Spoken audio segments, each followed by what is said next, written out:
just wondering whether you have learned to laugh at some of the weird things you read about yourself. And I have to tell you, I had a bit of a giggle because I was sent all this research about you.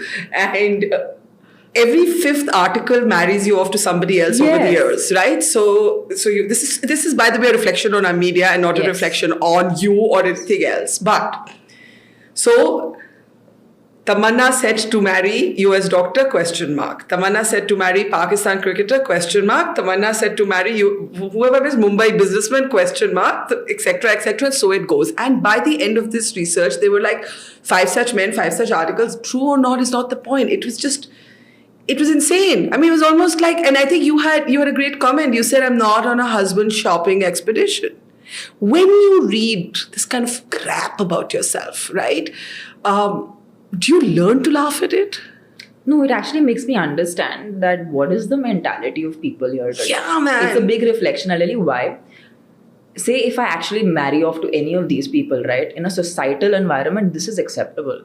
I have to actually, like, I have to thank my father that he raised me like a man, even though I'm his daughter.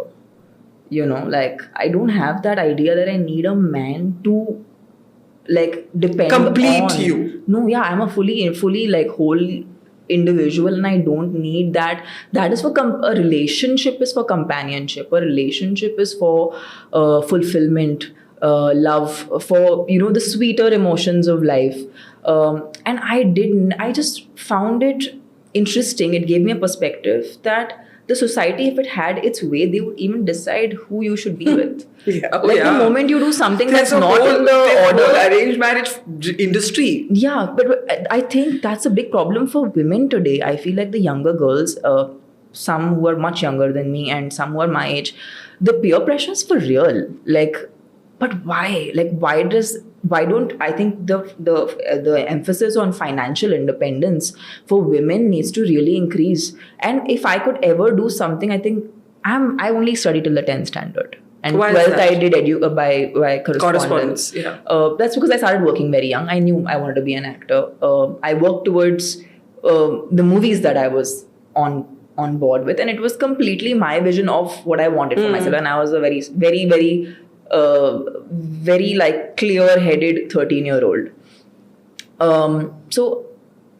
But today I'm looking at women and I just feel like there's this, I see people's relationships, lives falling apart because we have grown up on some idealistic idea, maybe because of the reading material or the art forms that we've consumed or cinema, where it always presents this idealistic world, but that world doesn't exist. And you know what?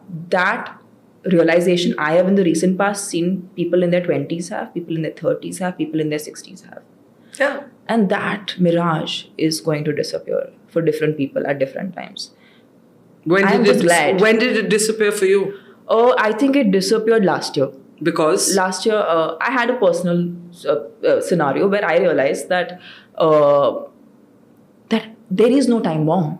There isn't a time bomb. There is no need for anything if it's going to inconvenience you. Mm-hmm. I think the idea of conveniencing yourself is so underrated, and also the idea that why should a person take on responsibility when you're not strong enough to take it? Do you think women are too conditioned, like you said, by the reading material, by the cinema, by society, by relatives, by peers, to be obsessed with the idea of finding love? Yeah.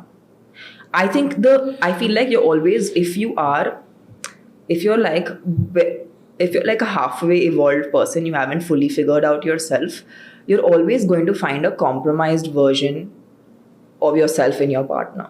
And hence there'll always be this feeling of incomplete or something off. So it's always a compromised version. Sure. I feel like the day you find yourself, or you feel like you found yourself, is a good time to go in that direction. Otherwise, you're just going to find different kind of compromised versions and be in some random patterns of... How difficult is it to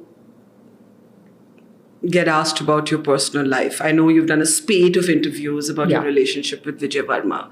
Please note that I buried it towards the end of the interview, not because, I love Vijay. He's a great actor. Yeah. But I don't think that's the most important thing to talk to you about, right? You're not here as his partner, you're here as you.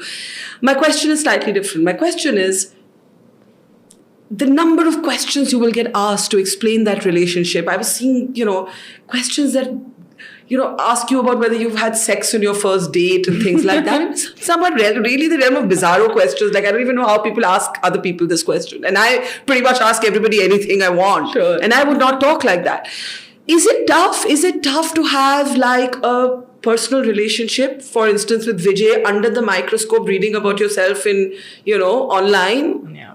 I think for a large part of my life, I've kept myself away from talking about my personal life. Yeah. And I think it largely came from a lack of understanding of myself.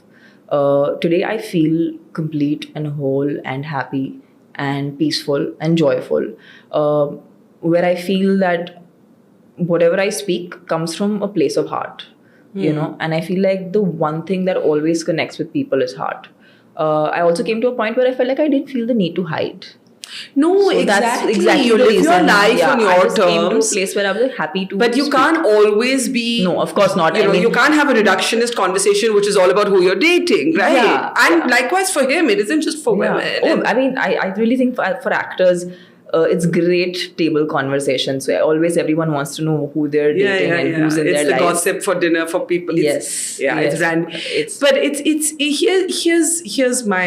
Here's my question. It sounds to me like you haven't always been amused by the scrutiny, by the rumor mongering. I think when you were, for example, doing some event of a jewelry showroom with a Pakistani cricketer. Bichara, I felt so bad.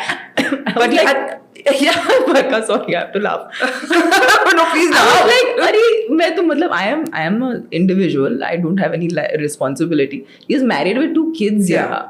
And he's in some other country. Yes. That's, for people who don't know, it's the very famous cricketer Abdul Razak ji. And we met at we were just holding jewelry pieces in some store. And I was like, mazak mein Abdul Razak ho gaya.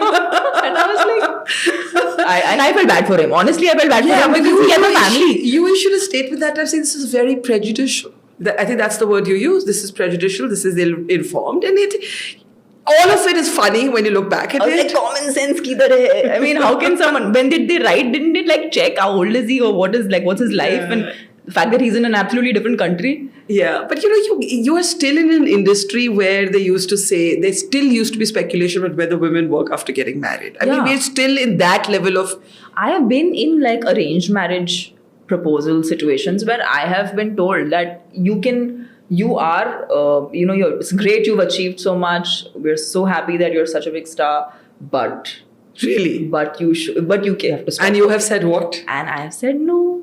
And I have left. But I think those were the moments I realized who I really was. I cannot enter any equation which is the fact that women are expected to compromise on their most basic feelings is something I never could put. How has it been with Vijay? Oh, I am the happiest I've been. And he's a wonderful, wonderful human being. And an equal partner. Absolutely equal partner. And a really, I think he has a lot of very strong women in his life.